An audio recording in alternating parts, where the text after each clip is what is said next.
할렐루야. 오늘도 하나님의 은혜가 우리 모든 성도에게 가득하기를 주의 이름으로 축복합니다. 지난 주간에 우리 청년들과 학생들이 여름 신앙 수련회를 우리가 가졌는데 교회 안에서 이렇게 예배드리고 기도하고 성경 말씀 들었던 모든 것을 다시 한번 수련회를 통해서 스스로 확증하고 고백하고 결단하는 그런 좋은 시간이 됐습니다.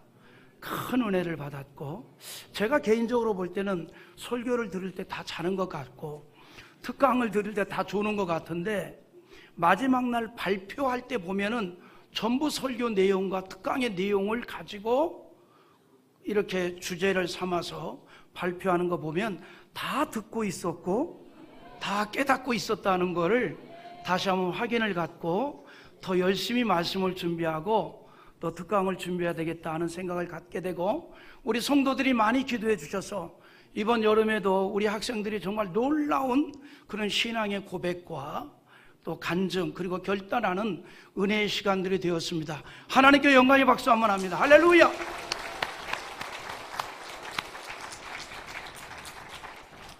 그 예전에 김영삼 대통령이 야당 시절에 자주 했던 말이 있어요. 좀 듣기에는 조금 거북스러운 듯한, 요즘으로 표현하면 무슨 핵사이다 발언? 그런 것으로 좀 인식이 되는 그런 얘기입니다. 특별한 건 아니고 요즘도 일부 정치인들이 그걸 인용하는 것 같아요. 뭐냐면 이런 말을 해요. 개가 짖어도 기차는 간다. 좀 거친 것 같죠? 그 다음 말은 더 거칠어요. 닭 모가지를 비틀어도 새벽은 온다. 야당 시절에 했던 말이에요. 본래 이 중동 지역의 속담으로 알려진 개가 짖어도 마차는 간다, 이게 변형된 격언으로 역사는 비난이 가해지더라도 앞으로 나아간다는 의미가 있습니다. 정치인들이 했던 이 말은 1939년 제작된 영화 바람과 함께 사라지다, 우리 많이 봤지요? 그 남자 주인공 레트 버틀러가 망설이는 여자 주인공 스칼렛 오하라에게 개가 짖어도 마차는 간다라는 대사를 한 것이 유행어가 되어서 많은 그 정치인들이 대중화를 시키지 않았나, 이런 생각을 갖습니다. 앞서 표현된 말 속에는 그러나 어떤 강한 확신이 있어요. 확신. 그렇잖아요. 강한 확신. 마치 여름이 지나면 가을이 오고 추운 겨울이 온다는 것을 확신하듯이, 아무리 강한 힘으로 막아도 역사의 흐름을 막을 수가 없다는 의미로 한국에서는 과거에 민주화 운동을 할 때 독재에 항거하는 표현을 그렇게 하기도 했습니다. 그래도 다행히 민주화 운동했던 사람들 공로도 인정받고 또 한 30년 이상을 또 이렇게 정치인으로서 다 보답을 받고 있지요. 저도 그럴 줄 알았으면 민주화 운동 등록을 할 걸 그렇지 않았나 하는 생각을 갖습니다. 전두환 정권, 저는 개인적으로 전두환 정권 초기에, 그때는 중앙정보부죠, 검은색 집차 타고 들어가서 8일 만에 나왔지만 짧은 기간이지만 맞아본 매도 맞아봤고, 또 노년에 치료 효과가 있는 정기 치료도 미리 좀 받아봤고, 그래서 나오기도 했지만 개인적인 감정은 없습니다. 내가 지키려고 했던 철학이 있었고 내 단체가 있었기 때문에 의당 내가 받아야 될 일이었다라고 생각을 하기 때문에 개인적으로 별 그런 감정은 없습니다. 근데 나이 들으니까 그 효과가 좀 나타나는 것 같아요, 몸에서. 어쨌건 여러분, 우리 인생이요, 그렇습니다. 어떤 흐름을 막을 수는 없어요. 흐름을 막을 수는 없습니다. 어떤 역사적인 흐름 속에서도 우리를 향한 그 하나님의 뜻, 전능하신 그분의 역사, 그거는 반드시 이루어지고 또 진행되어 간다는 사실입니다. 그건 아무도 막을 수가 없어요. 예전에 서유석 씨가 불렀던 그 가는 세월의 노랫말 있잖아요. 가는 세월 허스키한 음성으로 그 누구가 잡을 수가 있나요? 저도 되네. 응? 잡을 수가 없지요. 어떻게 그걸 잡습니까? 흘러가는 세월이 고난이든 슬픔이든 개인과 민족을 향한, 그러나 하나님의 섭리는 그대로 이루어지고 진행되어 간다는 거예요. 그리고 더욱 중요한 것이 있습니다. 하나님을 신뢰하고 믿음으로 살아가는 인생은 반드시 하나님의 선한 은총이 있다는 사실입니다. 그러므로 사도 바울이 로마서 8장 28절 이런 말씀을 하죠. 우리 같이 읽어봅니다. 우리가 알거니와 하나님을 사랑하는 자 곧 그의 뜻대로 부르심을 입은 자들에게는 모든 것이 합력하여 선을 이루느니라. 아멘. 우리가 하나님의 말씀을 신뢰하고 순종하라고 힘쓰는 이유가 여기에 있습니다. 하나님의 말씀은요, 절대로 헛되지 않기 때문입니다. 그대로 이루어져 갑니다. 반드시 그대로 이루어지고 있다는 사실입니다. 그래서 우리가 하나님의 말씀을 붙잡는 것이고 의지하는 것이고 신뢰하는 것이고 그 말씀에 순종하면서 살아가는 거예요. 하나님께서는 그의 백성에게 과거부터 지금도 여전히 말씀으로 언약을 하시고, 그리고 그 말씀은 반드시 그대로 이루어져 가고 있다는 사실입니다. 그러므로 이사야 55장 11절에 이렇게 말씀하죠. 또 같이 읽어보죠. 내 입에서 나가는 말도 이와 같이 헛되이 내게로 되돌아오지 아니하고 나의 깊이 아는 뜻을 이루며 내가 보낸 일에 형통함이니라. 아멘. 하나님의 말씀이 절대로 헛되이 돌아가지 않는다는 거예요. 다시 말해서 시건이 없다 이 말입니다. 시건이 없다는 거예요. 여러분, 사람은요, 아무리 자기 말에 책임을 진다고 해도 어쩔 수 없는 상황 때문에 그 말에 책임을 지지 못할 때가 있습니다.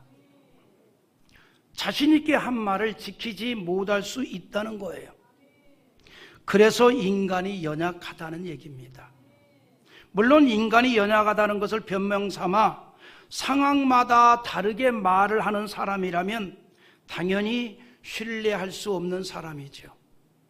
동서남북에서 하는 말이 다 다른 사람이 있다면 그는 별거 없어요. 간교한 사람이고 악한 마귀의 영은 그런 사람을 또 활용을 하고 이용을 합니다. 우리 이런 말 있죠. 하얀 거짓말. 여러분, 하얀 거짓말도요, 너무 자주 사용하면 시건이 되는 거예요. 진실성에 문제가 생기는 겁니다.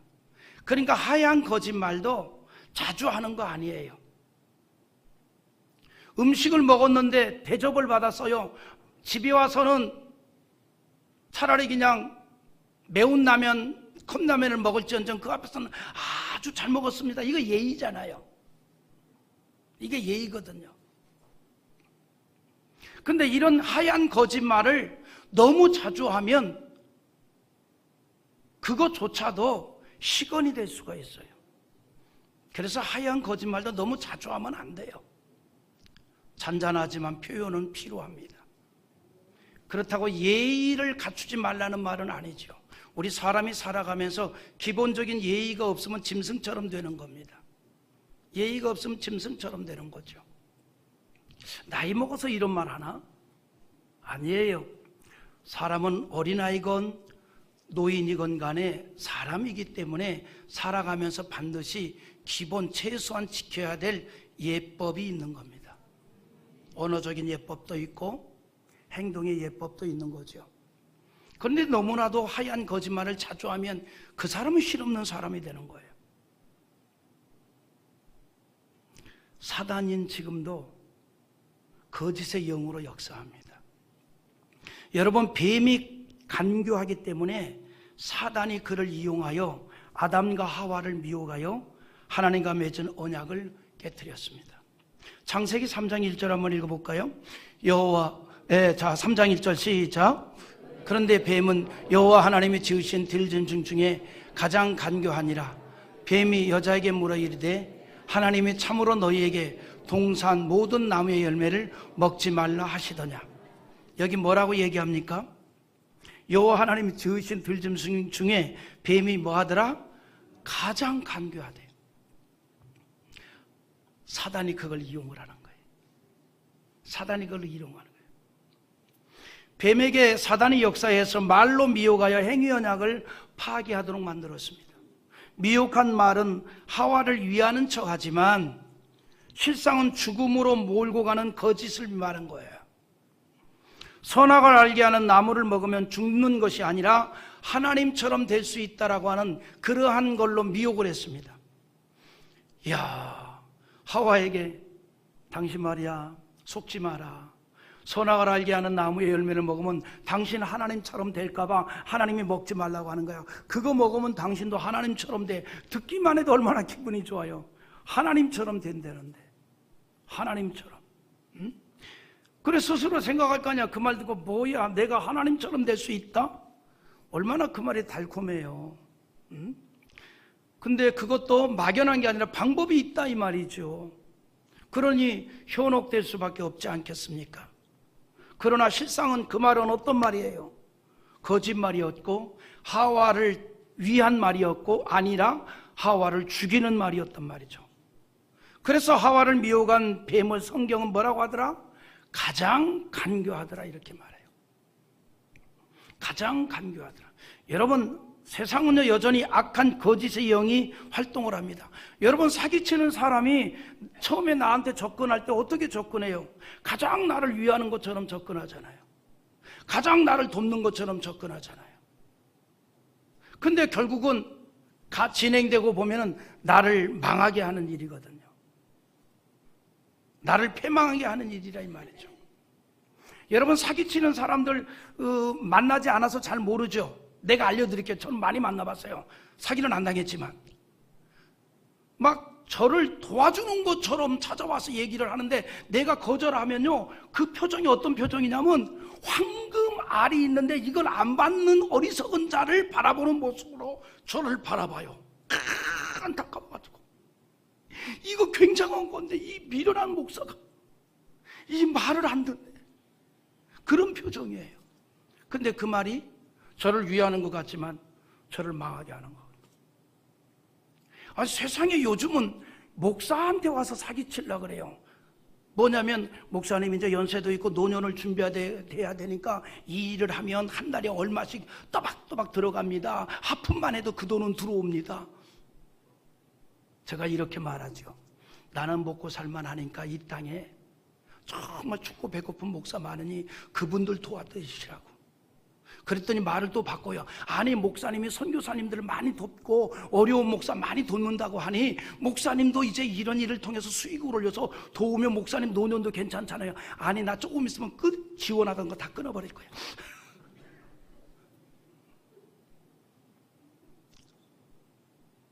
그래서 돌려보냈어요. 이런 분들이 참 많아요.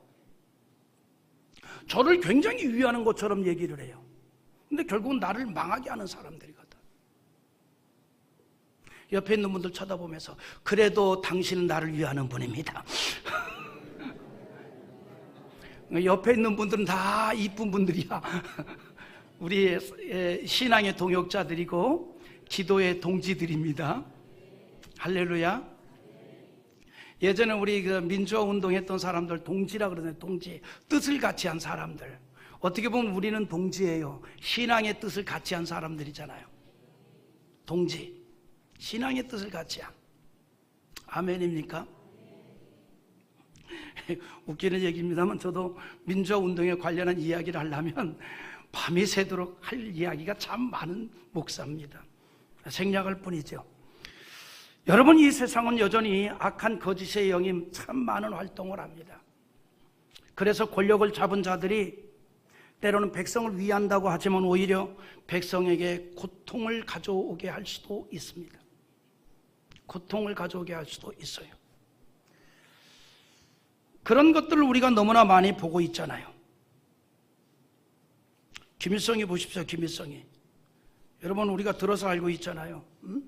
원래 북한 김일성이가 아니잖아요. 본래 김일성이는 함경남도 단천 출신의 의병장, 본명은 김창희입니다. 일제에 의해서 1907년 일본 놈들에 의해서 조선의 군대가 완전히 해산이 된 이후 견디지 못해서 항일 투쟁을 전개합니다. 그리고 순국을 하죠. 그가 순국할 때까지 백두산을 중심으로 일본군들과 수십 차례의 격전을 벌입니다. 의병을 만들어서 말하자면 의병대장이에요. 그래서 이 김일성이라는 이름이 일본 군인들에게는 두려운 존재였습니다. 간담을 서늘하게 했죠. 그리고 1926년에 민족투쟁 항쟁사에 찬란한 빛을 남기고 순국을 당했습니다. 그래서 본래의 김일성은 1988년생이죠. 함경남도 단천군 수하면 항곡리에서 출생한 분입니다. 그런데 해방이 됐어요. 소련의 지지를 받고 갑자기 젊은 김성주가 나타나서 자신이 항일 투쟁을 하였던 김일성이다라고 얘기하니까 사람들이 놀라는 거죠. 저 젊은 사람이 그 김일성이가 그 김일성인가? 뭐 그 시절에는 무슨 뭐 TV도 없고 유튜버도 없으니 자기가 김일성이라는데 뭐 누가 말려. 그래서 김일성의 이름을 도둑질한 김성주는 본래 1912년 4월 15일생으로 평안남도 평양부 용산면 하동리 칠곡리에서 태어났습니다. 그는 출발부터 거짓이었어요. 의병장 김일성의 이름을 도용하고 북한 주민들에게 지상천국을 만들어서 행복한 나라를 만들겠다는 달콤한 말로 미혹하여 지금까지 3대가 북한을 이끌어가고 있습니다. 그러나 지상천국이 아니라 지상지옥을 만들었어요. 악한 영의 지배를 받는 간교한 인간의 실체를 보여주고 있는 겁니다. 여러분 기억하십시오. 오늘 이 시대에 남쪽도 마찬가지예요. 남쪽에 여야 할 것 없이 많은 정치인들이 만약에 악한 거짓의 영에 사로잡히면 국민을 힘들게 만드는 일들을 할 수밖에 없는 거예요. 왜냐하면 하나님의 형상대로 지음받은 인간이 아담의 범죄 이후에 죄성을 가지고 출생을 하였고 연약하고 부족함으로 이 땅을 살아가고 있습니다. 그러니 아무리 잘나고 똑똑한 사람도 자기가 한 말 다 지키지 못하는 거죠. 어쩔 수 없이 거짓을 말하기도 하지만 처음부터 거짓으로 출발하는 경우도 있다 이 말이죠. 오직 주님과 복음만을 위해서 세상의 모든 것을 다 버리고 일생을 살았던 사도 바울도 뭐라고 얘기합니까? 자기 속에는 두 자아가 있대요. 하나님의 법을 따르는 자아와 육체의 유익을 따르는 자아가 있어서 날마다 이 두 자아가 싸운다 그랬잖아요. 이게 우리 인간이에요. 우리도 그렇잖아요. 어떻게 하면 믿음으로 살아가려고 하고 어떻게 하면 인간적인 생각으로 더 앞서갈 때도 있잖아요.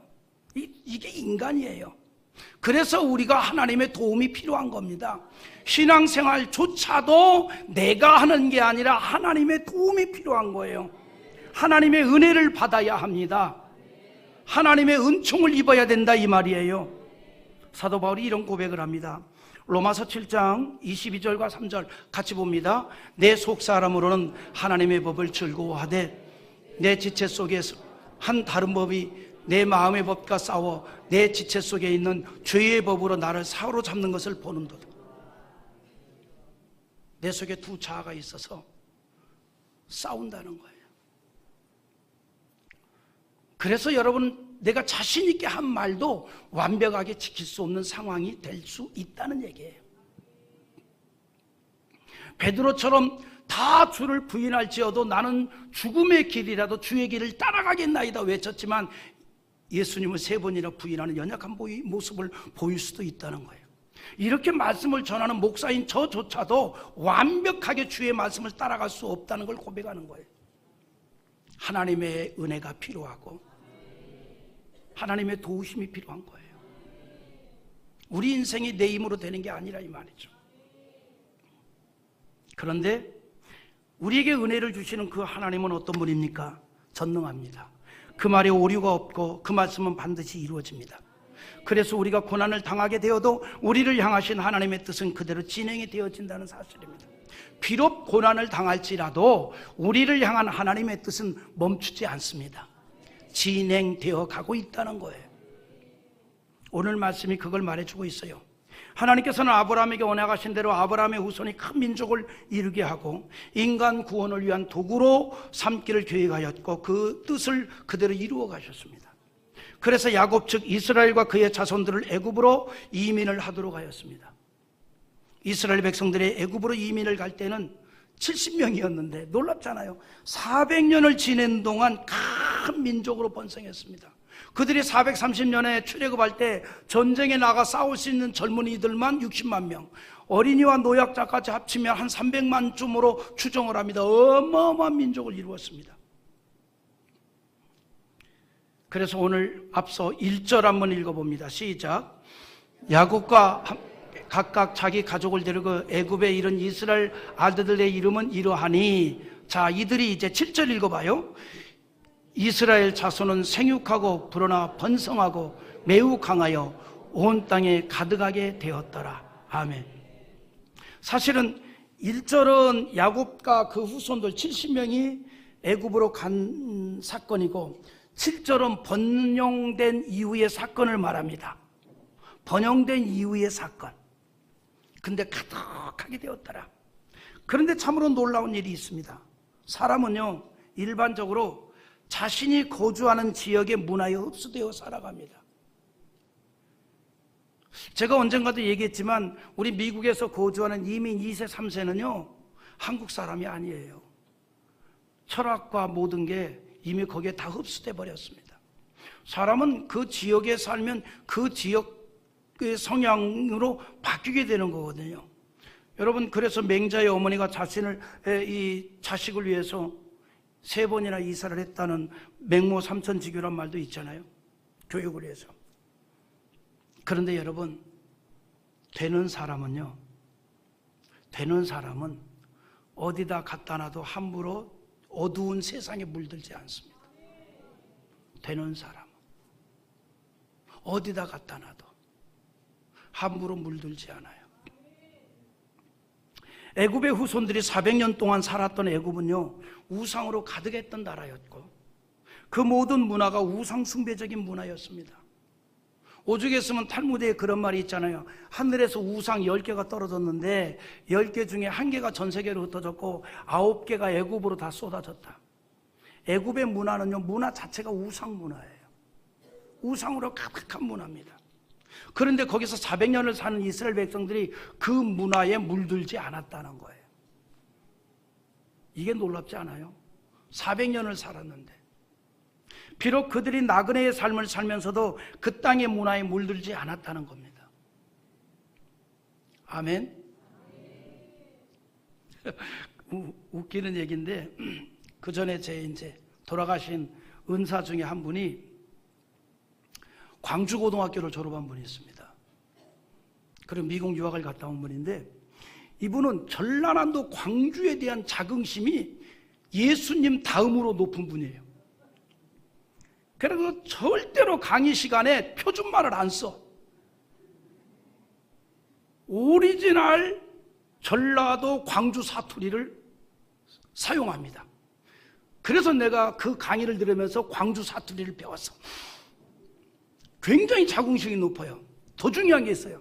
그 집에 아들이 둘이 있는데 100일 때부터 전라도 사투리를 학습을 시켜요. 그래가지고 두 아들이 장성을 했는데 오리지널 전라도 사투리를 써요. 그게 뭐냐면 아들들에게 얘들아 우리는 뼈대 있는 전라도 광주 고을의 후손들이다. 이걸 지키려면 말부터 전라도 광주의 말을 잊어서는 안 된다. 그걸 막 강조해서 광주 사투리가 어떤 거냐라고 궁금하면 곽준철 집사님하고 10분만 대화해보면 나와. 본인은 안 쓴다 그래요. 근데 은근히 나온 게 그리고 자부심이 있어요. 근데 이스라엘 백성들이 자그마치 400년을 살았다니까요. 정확하게 430년. 출애굽할 때까지. 중요한 게 뭐냐면 애굽의 문화에 전혀 물들지 않았다는 거예요. 전혀 물들지 않았다. 여러분, 교육을 배우려면 430년 애굽에서 이스라엘 백성들이 애굽의 문화에 물들지 않고 자기들의 문화만을 계승했던 비결이 무언가를 찾아야 돼요. 그러면 그 속에 교육 성공의 비결이 있습니다. 430년 동안 그들은 그 문화에 물들지 않고 애굽 사람들이 섬기는 우상신을 섬기지 않고 오로지 하나님만을 경외하면서 살았어요. 무엇을 가지고 그렇게 했을까? 모세오경을 붙잡았던 거예요. 그러면 그 전에는 그들이 모세오경이 없었단 말이에요. 그 전에 없었던, 출애굽 이후에 나왔잖아요. 그러면 문서화된 모세오경이 있기 이전에 무엇으로?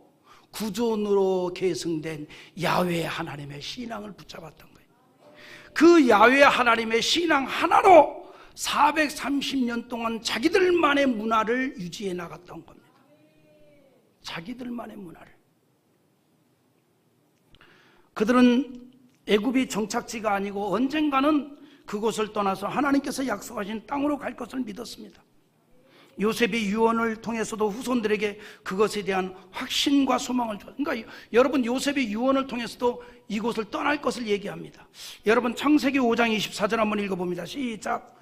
요셉이 그의 형제들에게 이르시되 나는 죽을 것이나 하나님이 당신들을 돌보시고 당신들이 이 땅에서 인도하여 내사 아브라함과 이삭과 야곱에게 맹세하신 땅에 이르게 하시리라 하고. 아멘. 이 애굽이 아니라 하나님께서 이미 언약하신 약속의 땅으로 가게 될 것이다라는 예언을 합니다. 그러므로 이스라엘 백성들이 육체적으로는 애굽 생활에 지쳐 있었지만 마음은 하나님께서 약속하신 그 땅에 소망을 두고 살아가라는 얘기예요. 애굽에서의 이스라엘은 요셉이 살아있는 기간 동안을 제외하고는 그들은 정말 비참하게 살았습니다. 매우 곤고한 삶이었어요. 그러나 하나님의 약속을 믿고 살았습니다. 아브라함의 하나님, 이삭의 하나님, 야곱의 하나님을 믿고 살았습니다. 조상들과 약속한 가나안의 약속을 믿음으로 소망하며 살았습니다.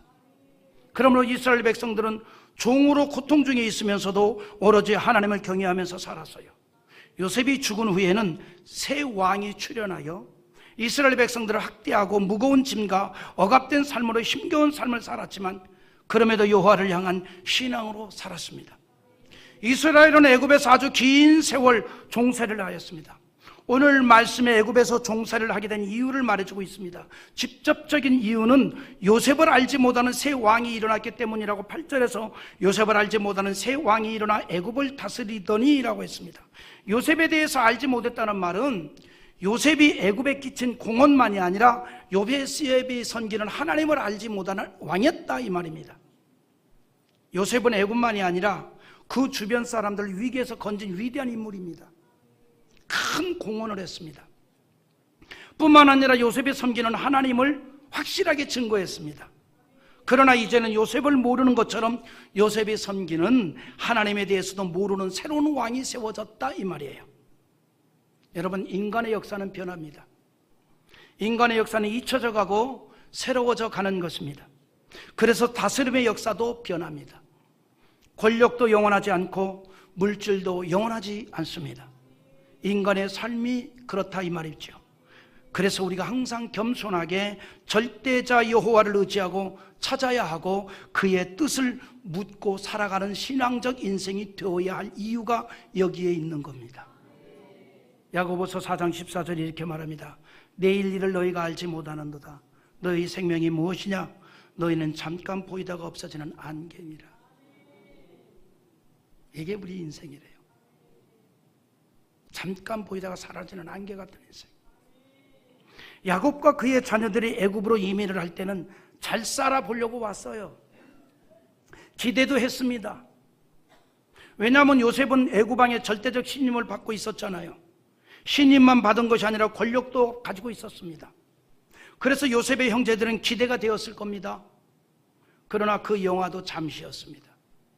그들은 고통을 당하기 시작했습니다. 그런데 이스라엘이 이처럼 핍박을 당하게 된 직접적인 이유가 있었는데 이스라엘이 강해지기 시작했더라 이 말이에요. 9절 한번 읽어봅니다. 그가 백성에게 이르되 이 백성이 이스라엘 자손이 우리보다 많고 강하도다. 아멘. 이스라엘 자손이 우리보다 많고 강하도다 라고 합니다. 요셉을 알지 못하는 왕이 한 말입니다. 야곱의 자손들이 크게 늘어나게 됨으로 인하여서 애굽 왕이 위기의식을 가졌던 거예요. 위기의식. 그리고 그 위기감은 구체적인 생각으로 발전을 합니다. 10절 한번 다 같이 읽어봅니다. 자, 우리가 그들에게 대하여 지혜롭게 하자. 두렵건대 그들이 더 많게 되면 전쟁이 일어날 때 우리 대적과 합하여 우리와 싸우고 이 땅에서 나갈까 하노라 하고. 무슨 얘기냐면 이스라엘의 인구가 폭발적으로 증가하게 되자 애굽 왕이 상상을 하는 거예요. 상상. 만약에 전쟁이라도 일어나게 되면 이스라엘이 애굽과 전쟁을 하는 적대 국가를 도와서 싸우게 된다면 큰 위기를 만날 거 아니겠느냐 이 말입니다. 그런데 그런 생각을 이스라엘은 전혀 하지 않았어요. 애굽 왕 스스로 그런 생각을 한 겁니다. 우리 살다 보면 오해하는 사람들 있죠. 상상력이 풍성한 사람들. 나는 절대 저 사람에 대해서 적대적 감정이 없는데 스스로 적대적인 생각을 가지고 생각을 막 만들어가는 사람들이 이 땅에 놓고 태평양 건너 미국에 많아요. 그런 사람들이 있잖아요. 막 상상력을 막 발휘하는 거죠. 지금 애굽 왕이 그런 상상을 한 거예요. 이스라엘 백성들은 그런 생각 전혀 안 했어요. 근데 자기가 그런 생각을 하게 된 겁니다. 그래서 그런 위기와 두려운 생각을 확신을 하게 되자 이스라엘에 대한 핍박을 하기 시작합니다. 이스라엘의 이 수가, 국민의 수가 막 늘어나게 되자 이제 그걸 억제하는 정책을 피는 거죠. 여러분, 하나님의 자녀들이요, 이 세상에 살아가면서도 마찬가지예요. 똑같습니다. 이스라엘 백성들은 전혀 애굽 왕이 생각하는 그런 생각을 하지 않았지만 적대적으로 여겼듯이 세상은 하나님의 백성에 대해서 그렇게 여기는 법이에요. 이 문제는 영적으로 이해할 때에 풀릴 수 있는 문제입니다. 세상은 항상 빛의 자녀에 대해서 공격적이 될 수밖에 없는 겁니다. 어둠에 있는 세상은 빛으로 오신 예수님을 공격했습니다. 마찬가지로 주님의 몸이 되는 교회도 공격을 하는 것입니다. 예수님께서 그것을 말씀하셨습니다. 사도 바울은 우리가 사는 이 세상을 영적으로 전쟁이라 말했습니다. 원수 마귀가 하나님의 백성들을 공격합니다. 여러 가지 방법을 가지고 공격을 합니다. 그래서 영적으로 무장을 하여 모든 마귀의 간계를 대적하고 물리칠 것을 말하고 있는 거예요. 에베소서 6장 10절과 11절 한번 읽어보겠습니다. 끝으로 너희가 주 안에서와 그 흠의 능력으로 강건하여지고 마귀의 간계를 능히 개적하기 위하여 하나님의 전신갑주를 입으라. 아멘. 이스라엘은 요셉을 알지 못하는 애굽 왕으로 인하여 당하는 첫 번째 압제가 노동이었습니다. 지금까지는 자유로운 삶을 살았지만 이제는 이스라엘 백성들을 종으로 삼았습니다. 감독자를 세우고 성을 건축하는 일에 동원을 시켰습니다. 이스라엘 민족은 애굽의 국고성인 비돔과 라셈 건축에 강제로 동원이 됩니다. 과중한 노동으로 시달립니다. 그런데 이처럼 이스라엘이 극한 노동을 당하게 된 이유는 그들의 번성 때문이라고 11절에 말하죠. 또 한번 읽어봅니다. 감독들을 그들을 위해 세우고 그들에게 무거운 짐을 지워 괴롭게 하여 그들에게 바로를 위하여 국고성 비돔과 라셈을 건축하게 하니라. 이렇게 힘들게 노동을 시켜요. 그런데 중요한 말이 있습니다. 이렇게 힘들게 번성을 억제하는데도 불구하고 학대를 받을수록 더욱 번성해지더라. 2절 한번 읽어보시기 바랍니다. 시작. 그러나 학대를 받을수록 더욱 번성하여 퍼져나가니 애굽 사람이 이스라엘 자손으로 말미암아 근심하여. 여기에 하나님의 뜻이 있다 이 말입니다. 이스라엘을 통해서 약속의 씨를 보내시리라는 하나님의 위대한 약속을 성취하기 위해서 애굽의 이런 방해를 받고 있으면서도 불구하고 핍박을 당하며 고통 중에 있음에도 불구하고 오히려 이스라엘 민족은 번성하고 있었다는 거예요. 여러분, 이 세상 어떤 권력도 하나님께서 그분의 백성에게 하신 약속을 이루는 일을 막을 수는 없고요, 하나님께서 이스라엘 백성의 고통과 핍박에도 불구하고 성장시켰던 것처럼 하나님의 뜻은 이 땅에서 반드시 이루어져 간다는 거죠. 그래서 오늘 말씀 뭐라 그래요? 학대를 받을수록 더욱 번성하여졌다 이 말입니다. 하나님의 뜻이기에 막을 수가 없는 겁니다. 앞서 말씀드린 대로 그래서 우리가 하나님의 뜻을 나의 삶에 적용을 해서 신앙으로 살아갈 이유가 여기에 있는 거예요. 말씀을 정리해 봅니다. 유대인의 존경받는 율법학자 가마리엘이 사내들인 공의 앞에서 했던 말이 있습니다. 사도행전 5장 38절과 9절인데 천천히 한번 읽어봐요. 이제 내가 너희에게 말하노니 이 사람들을 상관하지 말고 버려두라. 이 사상과 소행이 사람으로부터 났으면 무너질 것이요 만일 하나님께로부터 났으면 너희가 그들을 무너뜨릴 수 없겠고 도리어 하나님을 대적하는 자가 될까 하노라 하니. 이 말이 무슨 말이야? 한마디로 말하면 이 세상 그 어떤 것도 하나님의 뜻은 막을 길이 없다는 거예요. 그러니까 우리가 날마다 물어야 될 게 뭐예요? 하나님의 뜻입니다. 하나님의 뜻이면 천하 누구도 막을 길이 없어요. 하나님의 뜻이면 막을 길이 없는 겁니다. 그 뜻을 통해서 우리는 선한 길을 찾을 뿐이에요. 지금 하나님께서는 이스라엘과 함께하고 계십니다. 그래서 번성하고 있는 겁니다. 그런데 우리가 본문에서 함께 보아야 할 말씀이 있습니다. 자, 우리 13절과 14절 시작. 이스라엘 자손에게 이 일을 엄하게 시켜 어려운 노동으로 그들의 생활을 괴롭게 하니 곧 흙 이기기와 벽돌 굽기와 농사 여러 가지 일이라. 그 시기는 이 일이 모두 엄하였더라. 여기서 제가 관심 있게 보고 싶은 단어가 하나 있습니다. 여기 엄하였다라고 하는 단어입니다. 이 엄하였다라는 이 히브리어 단어의 원어적 의미가 뭐냐면 혹사시키다는 뜻인데, 이 혹사시키다는 의미의 원문을 찾아보면 몸이 으스러질 정도로 혹사를 당한다 이 말이에요. 몸이 으스러질 정도로, 그러니까 뼈가 으스러질 정도로 혹사를 당했다는 거예요. 그런데 뼈가 으스러질 정도로 혹사를 당한 이스라엘 민족이었지만 이스라엘은 계속해서 번성했습니다. 하나님의 뜻이 그 백성에게 있었기 때문이에요. 이제 우리가 하나님의 백성입니다. 우리의 삶이 마치 뼈가 으스러질 정도의 고통이고 어려움이고 아픔이라 할지라도 기억하십시오. 하나님이 함께하고 있습니다. 하나님이 함께한다면 결국은 승리하게 될 것이고 좋은 날을 보게 될 줄 믿으시기 바랍니다. 그 하나님의 은총이 여러분 모두에게 가득하기를 주님의 이름으로 축복합니다.